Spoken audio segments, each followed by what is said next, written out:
পৃথিবীতে যখন ভূমিকম্প হয় মানুষ ভয় পায়, কিন্তু ইসলামের আলোকে ভূমিকম্প শুধু ভয় নয়, এটি একটি বার্তা। আলো এক নিদর্শন যা আমাদের মনে করিয়ে দেয় আমরা শক্তিশালী নয়, শক্তিশালী কেবল আল্লাহ।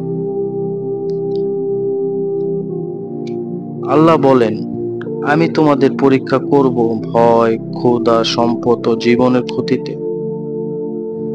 কখনো মানুষ ভুল পথে চলে যায়, আল্লাহ তাদের মনে করিয়ে দেয়, তোমরা আমার দিকে ফিরে এসো। ভূমিকম্প আমাদের স্মরণ করায়, মানুষ তুমি অনেক নিচে, ফিরে এসো তোমার রবের দিকে।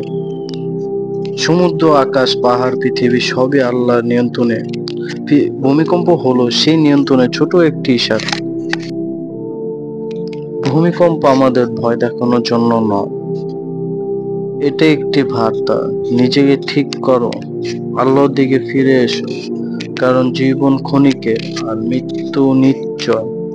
আল্লাহ আমাদের সবাইকে হেফাজত করুক, আমিন।